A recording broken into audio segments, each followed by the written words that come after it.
Este programa é uma produção da Rádio Senado, emissora parceira da Rádio Ubuntu.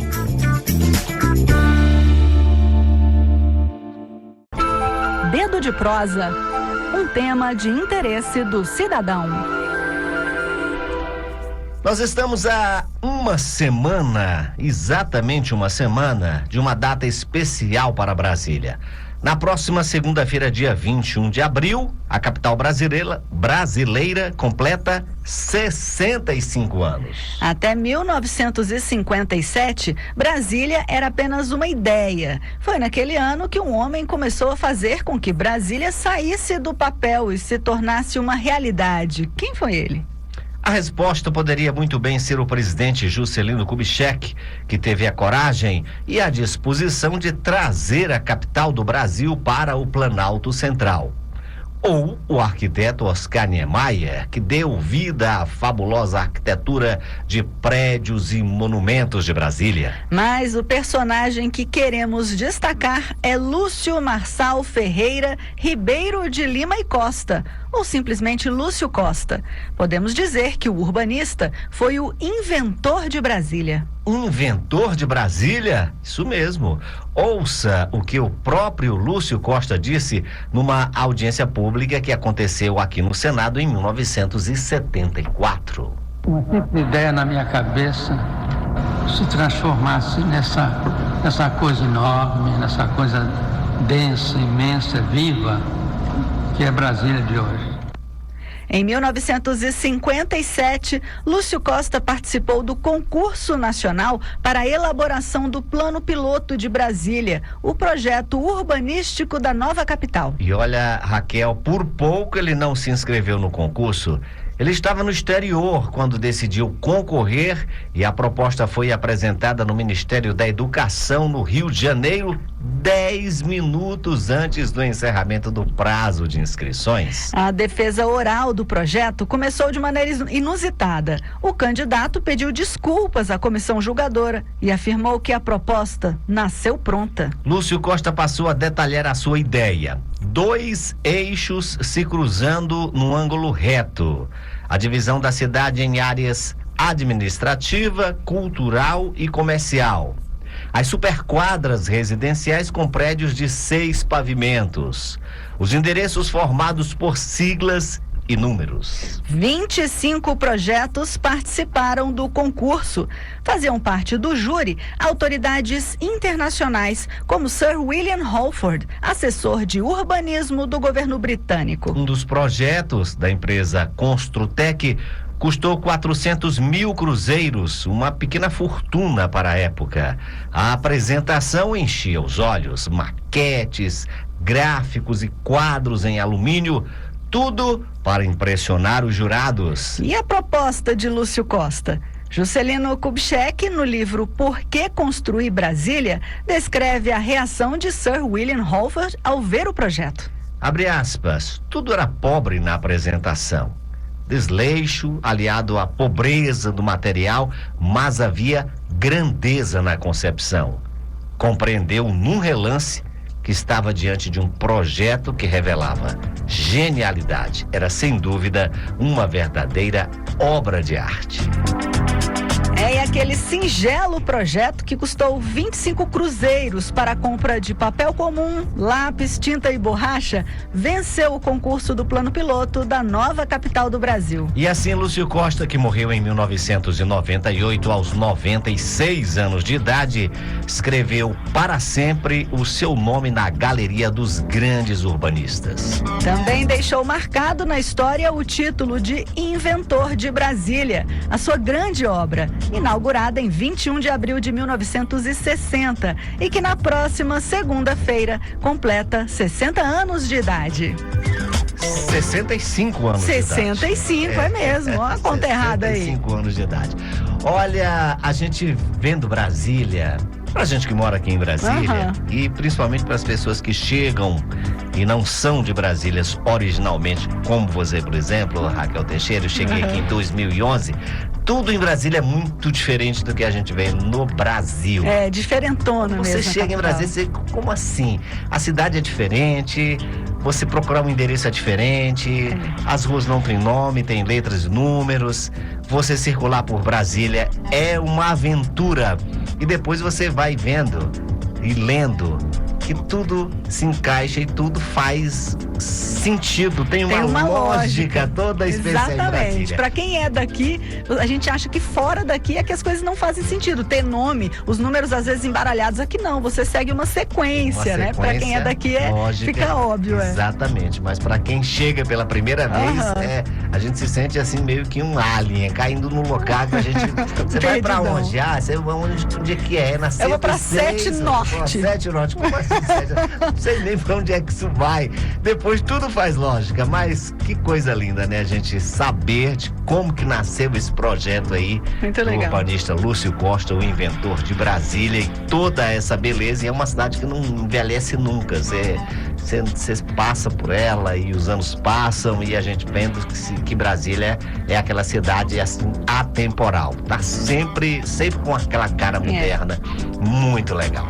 Eu sou suspeita também pra falar, porque eu adoro, acho linda Brasília. Bonito demais, bonito demais. Por mais que a gente passe pelos monumentos, pelos prédios, pela cidade, aquilo nunca não dá pra se acostumar, né? Não dá, e nunca vai sair de moda. Parabéns, então, Brasília, que na próxima segunda-feira estará fazendo aí os 65 anos. 65 anos, legal. Parlamentos do Mundo. O Legislativo hoje e através da história. O Parlamento dos Estados Unidos. Representantes. Para o governo britânico, isto foi visto como um gravíssimo ato de rebeldia.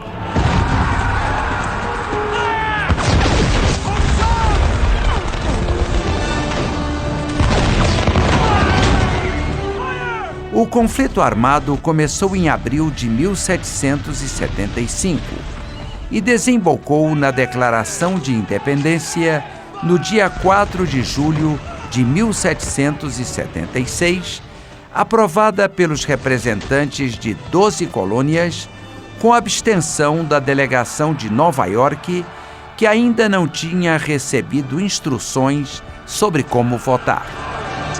Com o apoio militar da França, as forças americanas obtiveram a vitória decisiva sobre as tropas inglesas em 1781, com a rendição da fortaleza de Tribunais.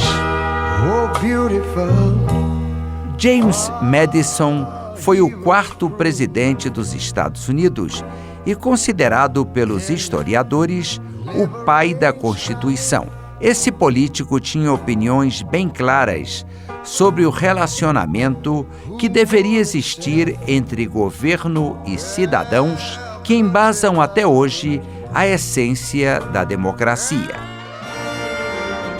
Se os homens fossem anjos, não haveria necessidade de governo. Se os anjos governassem, não seriam necessários controles internos ou externos sobre o governo. Ao estruturar um governo que será administrado por homens sobre homens, a grande dificuldade é, em primeiro lugar, devemos habilitar o governo a controlar os governados e, em seguida, obrigar o governo a se controlar.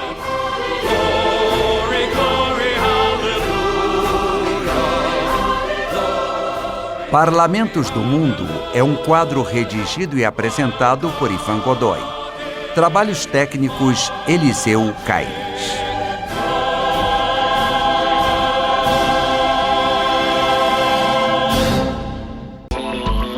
Entrevista.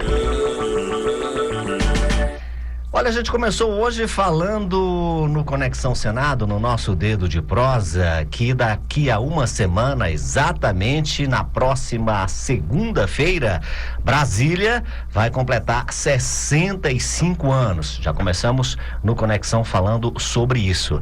E o Senado, ele tem um acervo sobre o histórico 21 de abril de 1960, que a gente pode dizer assim, foi a certidão de nascimento de Brasília. E nós vamos conhecer esse acervo na entrevista com o Alexandre Alves e a Suelen Bidinotto. Eles já estiveram aqui da última vez, a gente falou um pouquinho sobre acervo do Senado, sobre documentos históricos, e eu prometi que traria os dois novamente.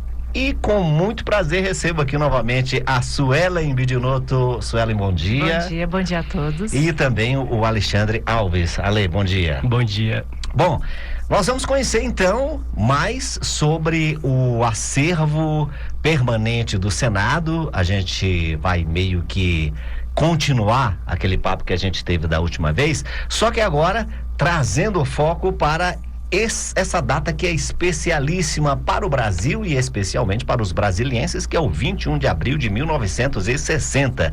Suelen, na próxima segunda-feira, 65 anos de Brasília, e é claro, o acervo do Senado tem coisas interessantes sobre essa data. Fala pra gente o que é que a gente pode conhecer sobre isso no Senado Federal. Então, temos sim, e uma delas já vou adiantar. Está descrita, digitalizada no arquivo digital do Senado Federal. Está fácil acesso. Joia. E eu já sou curioso, então já vou querer saber o que é isso. A ideia é essa. A ideia é que todo mundo tenha esse interesse, como vocês estão demonstrando ter com o nosso acervo. E é um documento que está digitalizado, ele é datilografado, ele não é tão difícil como um documento manuscrito. Ele já está na plataforma do arquivo digital. Se você fizer a busca arquivo digital do Senado Federal, na própria plataforma, o campo de busca, se você buscar transferência para Brasília, você já vai ter uma resposta, que é o PRS 6 de 1960. Só que essa história não começa em 60, começa muito antes disso. Fala um pouquinho sobre essa questão da vinda da capital, a transferência da capital do Rio de Janeiro para Brasília. Alexandre, quer falar um pouquinho sobre isso? Quero falar um pouquinho, sim. O interessante dessa história é que, vamos dizer assim, Brasília nasceu de surpresa. Na verdade, Brasília não estava prevista inicialmente no plano de metas, no programa econômico de Juscelino Kubitschek, mas durante um comício em Jataí, em 1955, JK foi indagado por um eleitor chamado de Toniquinho, que perguntou a JK se ele iria cumprir a Constituição de 1946. Obviamente que JK, como um bom político, querendo se eleger, disse que sim. Então, Toniquinho foi lá e rebateu. Então, o senhor vai mudar a capital do Rio de Janeiro para o Planalto Central? Olha que saia justa! E JK depois confessa em suas memórias que não havia previsto, mas também que respondeu que sim e queria trazer a capital para o Planalto Central. Então, Brasília se torna a 31ª, meta desse plano, desse programa, e depois se torna a meta síntese, de toda essa iniciativa, que também havia pontos econômicos, educacionais, de segurança. Então, Brasília veio bem a calhar, veio coroar todo aquele planejamento dos 50 anos e 5, que era o slogan de JK. Agora, engraçado é que você falou agora há pouco, não estava previsto no plano de metas, mas a transferência já se falava há bastante tempo, né, Suelen? Sim. Já estava no radar. Já estava no radar e na Constituição, inclusive.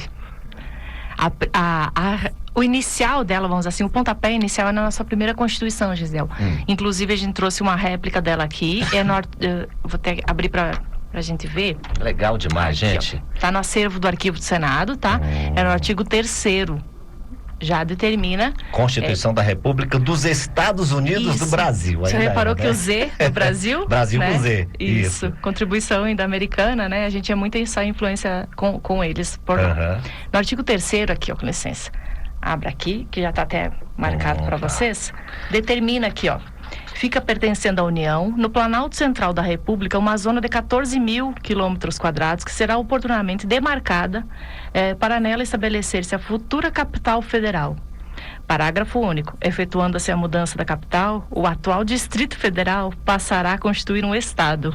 Olha, isso aqui já na Constituição de... 1891. 1891, ou seja, gente, isso só foi virar uma realidade no dia 21 de abril de 1960, mas assim, nos idos de 1800 já se falava nisso e já na Constituição. Isso, já foi prevista na Constituição. Que legal. Agora, com relação à questão de documentos históricos, além desses isso que vocês já me falaram. O que é que o ouvinte, o pesquisador que quiser saber mais sobre o 21 de abril de 1960 ou sobre a história de Brasília vai encontrar nesse acervo permanente do Senado, Suelen? No acervo, se não está digitalizado, como é no arquivo digital, já não está disponível, o ouvinte que quiser fazer uma visita ou uma demanda de pesquisa, é só nos enviar um e-mail, para arquivo@senado.leg.br. Nesse e-mail ele pode solicitar: gostaria de saber dos documentos sobre a vinda para Brasília, a mudança para a capital, né? Certo. Então tem a transferência dos documentos do arquivo. E olha só, alguns documentos que a gente separou aqui para ajudar na entrevista, é uma proposição de 1892, logo depois da Constituição, que autoriza o governo a abrir no corrente exercício um crédito ao Ministério da Indústria para ocorrer com as despesas da continuação dos estudos da Missão Cruz, que é a nova capital, né, do Planalto Central. E também, já logo em seguida, já virando a chave dos 1905, já dispõe em 12 artigos, bem efetivo, a mudança da capital federal. Tá? Como preceitua a Constituição que eu mostrei agora para você, né, no artigo 3º, para o lugar já denominado de Planalto Central. Esse lugar já denominado foi tendo por base o estudo da Missão Cruz, né? A missão. Isso. Então, esses são, sim, 2 que já começam os pontapés iniciais. E tem outros, tá? Se vocês me deixarem, eu falo assim um tempão sobre o acervo. Eu queria falar um pouquinho também sobre, além desse acervo pré-Brasília, digamos assim, mais próximo à mudança da capital, à transferência para Brasília, e com relação também à questão de como seria essa capital. Porque Brasília é conhecida exatamente por ser aquela cidade planejada, que foi feita para ser aquilo ali. Nós falávamos hoje aqui no Conexão Senado sobre o inventor de Brasília, Lúcio Costa, que praticamente na sua prancheta ali estabeleceu como que seria Brasília. A gente até comentou aqui, Brasília é diferente de qualquer lugar que você vá no Brasil, com relação à questão do urbanismo, das quadras, de ser uma cidade planejada com tudo acertadinho ali vai ser uma coisa, aqui vai ser um setor tal, ali vai ser um setor outro. Com relação a isso, no acervo temos também algum documento com relação a essa questão do projeto urbanístico de Brasília e do nascimento da capital, Alex? Do projeto urbanístico, especificamente, a gente não tem, porque isso, vamos dizer assim, eram mais debates arquitetônicos, sabe? Não foram direcionados a se tornarem alguns projetos de lei. Sim. Mas sobre essa questão da urbanização, Brasília realmente chama atenção a formação da sociedade, o seu design.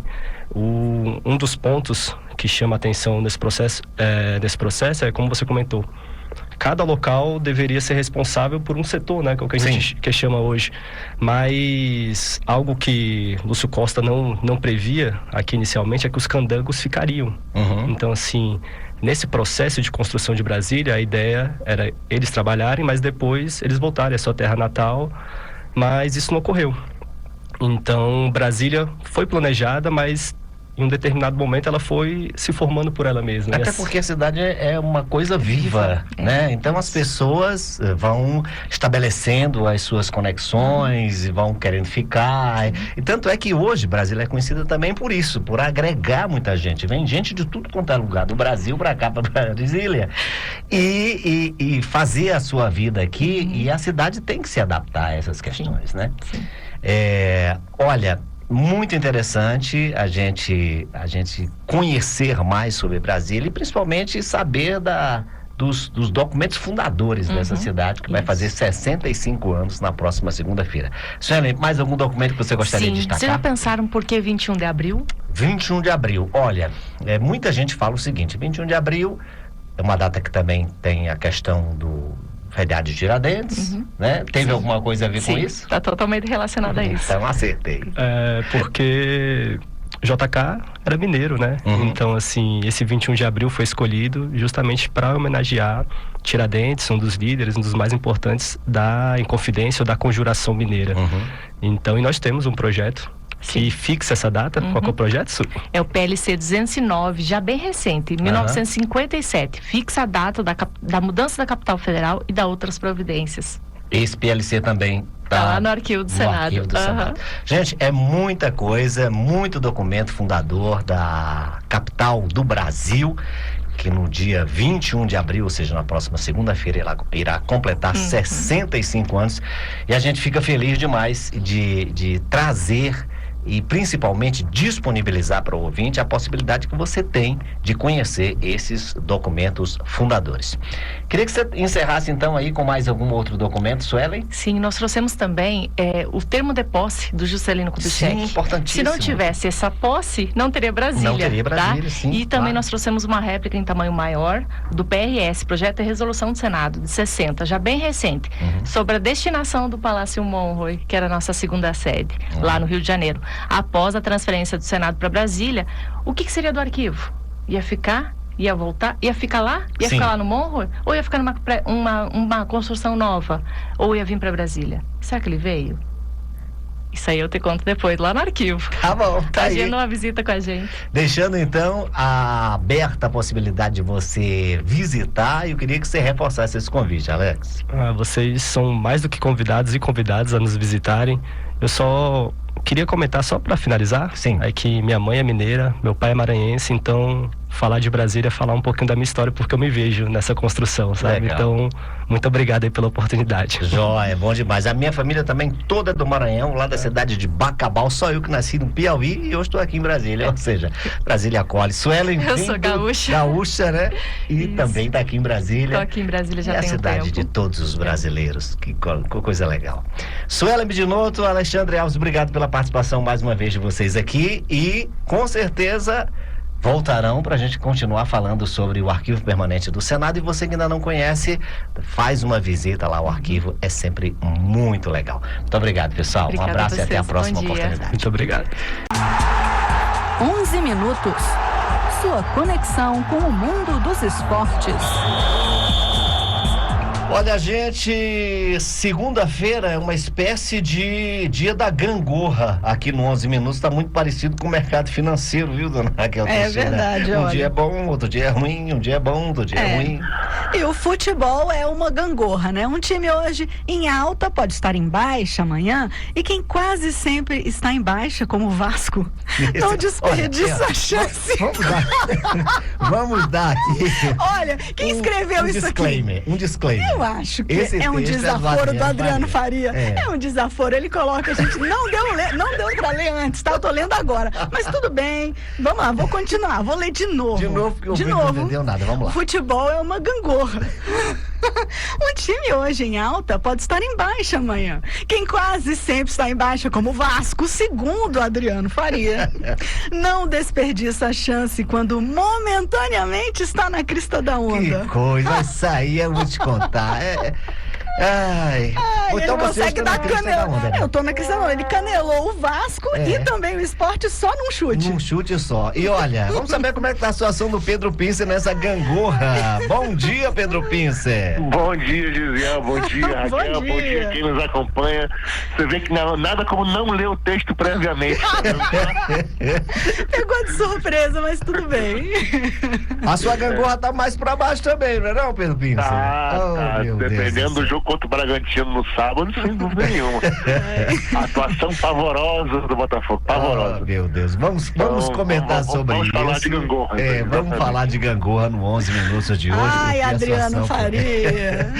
Olha, antes disso, vamos falar um pouquinho sobre o senador Eduardo Girão, que apresentou um requerimento à Comissão de Esporte para uma audiência pública, meu caro Pedro Pincer, com o presidente da CBF, o senhor Edinaldo Rodrigues. O objetivo, segundo Girão, é esclarecer suspeitas de irregularidades na gestão da entidade e suposto conflito de interesse envolvendo o Supremo Tribunal Federal. O repórter Paulo Barreira quem traz os detalhes. O senador Eduardo Girão, do Novo do Ceará, apresentou requerimento à Comissão de Esporte pedindo a realização de uma audiência pública com o presidente da Confederação Brasileira de Futebol, CBF, Edinaldo Rodrigues. O objetivo é esclarecer suspeitas de irregularidades na gestão da entidade e possíveis conflitos de interesse envolvendo o Supremo Tribunal Federal, STF. O foco das preocupações do senador está em uma decisão do ministro Gilmar Mendes, que reconduziu Edinaldo ao comando da CBF no final de 2023. Para Girão, o julgamento pode ter sido contaminado por uma relação firmada poucos meses antes entre a CBF e o Instituto Brasileiro de Ensino, Desenvolvimento e Pesquisa, IDP, fundado por Gilmar Mendes e atualmente dirigido pelo seu filho. A proximidade entre o contrato e a decisão judicial, segundo o requerimento apresentado pelo senador ao colegiado, levanta dúvidas sobre a imparcialidade do processo. O parlamentar também criticou o que chamou de falta de alternância de poder dentro da confederação. Segundo ele, esse controle interno prejudica a transparência e compromete a gestão do futebol brasileiro. Para Girão, embora seja uma entidade privada, a CBF exerce uma função social e deve obediência aos princípios da legalidade, moralidade e responsabilidade ética. É conflito de interesse ou não? Nós precisamos trabalhar e a população precisa saber o que é que está acontecendo com o presidente da Confederação Brasileira de Futebol, que precisa dar esclarecimentos aqui ao Senado Federal. Além do requerimento para audiência pública, Eduardo Girão afirmou ter enviado um ofício à CBF solicitando esclarecimentos sobre os pontos questionados. A realização da audiência ainda depende da aprovação do requerimento pelos membros da Comissão de Esporte. Pedro Pince, sempre essa discussão ela está indo e voltando com relação à CBF. A CBF sempre dizendo com relação a convites que recebe para audiências públicas. Não, a CBF é uma entidade privada, não precisa prestar esclarecimentos. E aí, não, é uma entidade privada, mas mexe com a maior paixão do brasileiro, que é o futebol, então precisa sim. De novo estamos nessa, né? Primeiro ponto é você conseguir fazer uma relação entre moralidade, responsabilidade e ética e a Confederação Brasileira de Futebol. É realmente difícil você fazer esse paralelo, eu acho, porque nas últimas gestões aí a gente viu o que está acontecendo. Segundo, que como você falou aí, não é a primeira vez que estão tentando, né? Nem na CPI, que supostamente haveria uma obrigação aí, entre aspas, de alguém da CBF comparecer na questão aí da manipulação de jogos e tal, o Edinaldo também não deu as caras. Então, o senador Girão está tentando aí, mais uma vez, trazer o Edinaldo, que é o mandatário da CBF, agora na Comissão de Esporte. O requerimento com certeza será aprovado, mas daí a dizer que ele vai dar as caras aqui e justificar essas coisas todas aí que estão tentando, eu tenho sérias dúvidas de que isso vai acontecer, Gisele. Eu também acho que a possibilidade disso acontecer não é muito fácil, não. Mas enfim, vamos aguardar. Como você bem falou, é um requerimento fácil de ser aprovado, mas um pouco difícil de ser. E para fechar essa situação, tudo bem que pode ter aí essa relação estranha com a questão do STF e tal, mas há 3 semanas atrás houve a possibilidade de todo mundo tirar ele do poder. E isso não foi feito, como a gente falou aqui. E pelo contrário, voltou. Exatamente, renovou. Insensado, né? Unanimidade. Fortalecido, né? Fortalecido. É difícil. A revista Piauí que sabe dele, né? É verdade. Mas enfim, Bom, vamos então agora falar sobre a rodada do Brasileirão. Eu vou começar aqui com a tabela da Série A do Brasileirão, todo mundo falando, segue o líder, não, o vice vai passar o líder, aquela coisa, tá mesmo emocionado aqui os ouvintes, mas vamos lá, a tabela depois de 3 rodadas, ela está da seguinte forma: primeiro lugar, Flamengo é o líder com 7 pontos, o Palmeiras também tem 7 pontos e é o vice-líder. Depois vem o Juventude com 6 pontos. Depois e o Vasco. Olha aí. Lá no G4, o Vasco. Tira o print dessa tela, porque isso aqui vai... Vamos tirar um print. Como diria o Adriano Faria, estou na crista da onda, mas não é sempre assim que acontece. O Vasco tem 6 pontos. Agora você é uma pessoa que não sabe fazer acordo, né, Raquel? Qual é o nosso acordo? Não, a gente combinou entre nós que seria empate só para ninguém ficar triste aqui, né? Mas o Vasco não ouviu o nosso combinado, nem o Sport, né? E deu uma taca no Olha, Sport. Mas o que eu quero dizer é o seguinte: o primeiro tempo eu fui assistir o jogo, e aí, no primeiro tempo, o que mais doeu no torcedor do esporte. Olha a mágoa. Não é mágoa, vou só explicar. É que até o primeiro gol do Vasco, o Sport mandava no jogo. Mandava no jogo. Tocava a bola, e, enfim, envolvia o Vasco. Não vou discordar de você. Até o primeiro gol, aí os 20 e poucos minutos. E aí depois o Vasco fez um gol e fez outro gol logo em seguida, aí realmente desmontou o que o Sport tinha. Agora, vou dizer uma coisa, aliás, vou dizer duas coisas que o meu time precisa melhorar, se quiser não cair, né? Primeiro, chutar gol. Time que não chuta gol, a possibilidade de fazer gol é quase nula. O Sport envolvia, toque bonito, mas cadê chutar gol? Não chuta. E outra aquela defesa ali, toda a bola aérea é um barata voa. É uma confusão. E todo mundo sabe, há 530 anos, que a jogada do Vasco mais perigosa é aquela, pelo alto pro Verratti vem de cabeça. Exatamente. Como é que se cruzamento do Piton e gol do Verratti. E como é que o Sport não se prepara para isso? Então, fica aí, realmente. Agora também... A gente ainda tentou, a gente ainda deu um golzinho pra vocês, mas não teve... Eu até achei que ia rolar o empate depois daquele gol do Hugo Moura. E o nosso querido juiz também, né? Mais uma vez um pênalti questionável. É complicado, tá complicado a gente jogar contra a arbitragem, viu? O meu ponto não foi nem um pênalti, sabia? A minha discussão maior é a falta do Verratti no segundo gol, pra mim. Pra mim foi falta. E aí ele não deu o gol e acabou prejudicando o Sport, né? Mas o Vasco mais uma vez vencendo em casa, né? É o que a gente fala. Ganhou do Santos e ganhou do Sport. Pelo menos em casa a gente tem que ganhar, né? Exatamente, né? Agora, o Verratti, a gente sempre, já tô batendo na mesma tecla aqui há várias semanas, mas é impressionante, cara. Os gols de cabeça que ele faz não são cabeçadas fáceis e simples, não.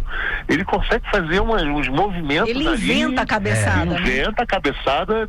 Eu vi alguém comentando que talvez hoje ele seja o melhor cabeceador da América do Sul, e eu tendo a concordar, porque é impressionante, porque as bolas chegam quadradas. E ele dá um jeito, né? E ele conseguiu agora, entrou no top 20 dos estrangeiros autores de gols no futebol brasileiro, né? Igualando Tevez e Louco Abreu. Eu fiquei satisfeita com o jogo, achei legal, mas não quis esfregar na cara do Gesiel, porque eu sou amiga dele. A gente tinha combinado o empate, mas tudo bem. Tá tudo bem, e eu acho que passou.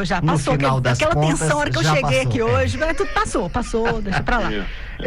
Os outros resultados, bom, eu não tô sozinho nessa, porque já que a gente tá falando de gangorra, vamos falar também do Botafogo. No jogo lá no Nabi Abichedi, o Bragantino ganhou de 1-0 do Botafogo. E eu vejo aqui que o Botafogo não tá numa situação muito boa, é o 10º, 4 pontos, mas precisava muito desse resultado, muito questionado, e agora não deu. O Botafogo virou um time comum, Gisele. Entendeu? E acabou que não tem mais um meio de campo forte que tinha. Os jogadores das extremas são muito diferentes do Luiz Henrique, do Júnior Santos, que eram tanques muito fortes. Os jogadores são mais franzinos e tal. E o Botafogo está sofrendo com essa adaptação aí ao jogo do Renato Paiva. E acabou tomando um gol com 4 minutos contra o Bragantino, uma jogada infantil ali, ensaiada de escanteio, e não teve força, não teve competência para sequer buscar um empate. Então é preocupante a situação do Botafogo. Próximo jogo contra o São Paulo, quarta-feira, mas foi uma atuação pavorosa, como eu falei no início do programa. Foi bem ruim. Pois é, o Fluminense, para não dizer que não falei no Fluminense, eu assisti só os últimos 20 minutos. Eu assisti os últimos 5 e consegui ver o gol. Pois é, foi suficiente. Mas que coisa, né? O Samuel Xavier achou aquele gol, porque foi achado. Ele chutou, mas pegou ali. Desviou no rapaz e desviou, matou o goleiro. Matou o goleiro. No último segundo, praticamente, no último lance, e ele vinha ali numa treta com o Neymar, desde que o Neymar entrou, e acabou o Samuel Xavier fazendo gol, que a torcida foi, a loucura não podia ser diferente, exatamente, né? Renato Gaúcho, 3 jogos e 3 vitórias. Que coisa! Porque ganhou do Bragantino também no Maracanã também no final do jogo. Também no final, já nos acréscimos. Que estava empatando. Isso. E conseguiu buscar um 2-1. Ganhou lá do time da Sul-Americana por 5-0, barba, cabelo e bigode. E conseguiu mais 3 pontos contra o Santos. Então, Renato buscando aí uma pontuação para deixar o Fluminense numa situação confortável no início do campeonato, né? Pois é, um golzinho no final ali era tudo que ele queria. Eu já estava achando que ia ser empate mesmo, mas o Fluminense um gol nos últimos minutos, no último segundo praticamente. Dos estertores, como diziam os antigos. É verdade. Flamengo 2-0 no Grêmio, Flamengo líder, vai pegar o seu Vasco no final de semana, hein? Sábado, Flamengo e Vasco, clássico carioca e brasileiro. Daqueles pro Vasco sofrer. Você acha que o Vasco, na gangorra, o Vasco vai ficar de cima ou de baixo? A gente já tava em cima agora, né? Então tudo bem se a gente estiver embaixo, eu nem ligo. Ai, meu Deus do céu. Jogo muito tranquilo, tá? Do Flamengo contra o Grêmio. Fez um gol muito rápido também, com o Arrascaeta, e que se tornou aí o segundo maior estrangeiro também a fazer gol com a camisa do Flamengo, só perde pro Doval. Fez o gol com 3 minutos e o Grêmio também não teve nenhum poder de reação. O time do Grêmio muito fraco atualmente, eu acho, na minha modesta opinião, e o Arrascaeta acabou fazendo um segundo gol e o Flamengo teve uma vitória sem maiores sustos na arena do Grêmio. Foi muito tranquilo o jogo. Verdade. Eu não era obrigado a falar nisso não, mas vamos lá. Os últimos 4 colocados são Mirassol, Santos, Vitória e o Sport hoje carregar a lanterna, mas só são 3 rodadas. Você não se anima, não. Não, tudo bem. Tudo pode acontecer. Mas isso aqui não era para ter acontecido. Tristeza. Oh, meu Deus. Meu caro Pedro Pincer, qual o seu destaque, Pedro Pincer? O Palmeiras e Corinthians, né, que a gente não falou. Sim, Palmeiras e Corinthians, é verdade. 2-0, um jogo, o Palmeiras muito bem, fez uma ótima partida, e um gol do Piquerez e o outro gol, eu esqueci qual foi o rapaz que fez o gol, mas 2-0, uma atuação muito boa do Palmeiras, jogando em Barueri, porque o Allianz Parque estaria, por conta do show do Gilberto Gil em São Paulo, não estava disponível para a partida, mas foi um jogo muito calmo. Piquerez e M. Martinez. Emiliano Martínez, exatamente. E aí o Palmeiras podia ter sido muito mais, tá? 2-0 podia ter sido muito mais. Então acho legal destacar isso, porque foi o primeiro encontro do Corinthians com o Palmeiras depois da final do Campeonato Paulista. Tá certo, então. Ok, tem o ouvinte tá aí, Raquel? Não, ouvinte sempre tem. Quer passar ouvinte? Tem ouvinte aqui falando com você, inclusive, tá? Quem é? Deixa eu ver aqui, deixa eu achar aqui agora, porque é tanta mensagem que eu já... sim, é o Paulo Aquino. O Paulo Aquino, lá de Teresina, tá falando aqui o seguinte pra você. Bom dia, caro conterrâneo Gesiel. Sim, Paulo. Eu até admiro o Sport, um gigante do Nordeste, mas ainda não está preparado para vencer o gigante da colina. Vamos, Vasco, que é pra frente que se anda. Olha só. Isentíssima essa mensagem, você não acha? Cravo outra na ferradura, como se diz, né? Tá certo, eu acho assim, foi um jogo, o Vasco mereceu, mas a gente tem algumas coisinhas que precisam ainda serem acertadas com relação à questão. Essa arbitragem ainda me machuca um pouquinho. Brasil, bicampeão sub-17, né, Pedro Pincer? É um jogo que parecia que o Brasil ia perder. Vinha perdendo de 1-0 até o final da partida. Fez um gol aos 88 minutos, né? 43 do segundo, levou o jogo para penais e acabou ganhando aí o Sul-Americano contra a Colômbia. Na atual conjuntura, em que a gente vê as categorias de base brasileiras sendo o reflexo do time adulto, né, Gesiel, do time profissional, eu acho que é uma notícia que é importante da gente citar aqui e comemorar. Que bom que os meninos, pelo menos no quintal, né, que é a América do Sul, foram buscar um título sul-americano aí. Vamos ver se essa safra nos traz alguns jogadores muito bons aí para futuras convocações e seleções mais experientes, né? Ok. No finalzinho aqui, eu só queria, eu tinha colocado aqui para pedir a sua opinião a respeito.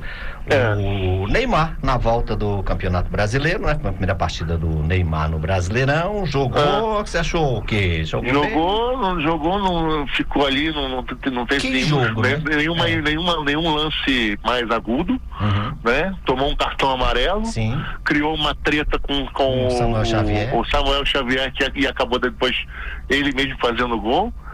E fora de campo não voltou para Santos com a delegação.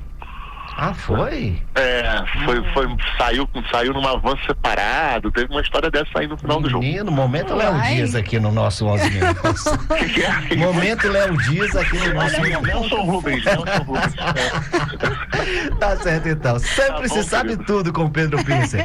Pedro, muito obrigado pela sua participação aqui com a gente. Lembrando que nas próximas, na sexta-feira que vem não tem, na próxima segunda também não tem. Muita folga para Pedro. Muita folga para Pedro Pincer. E muito jogo acontecendo durante esse período, mas a gente vai ter como depois atualizar todo mundo. Pedro, um abraço, obrigado. Pleiteio meia hora então para falar. Olha aí. No próximo que eu puder. Vou colocar. É o acumulado da semana, né? Isso. Colocado em pauta a sua sugestão. Muito obrigado, minha reivindicação. Um abraço, Isia. Muito obrigado pelo espaço de sempre. Raquel, um abraço a você. Abraço. E uma ótimas semanas a quem nos acompanha e até a volta. Muito obrigado. Até a volta. Um abraço, até Pedro lá. Pincer.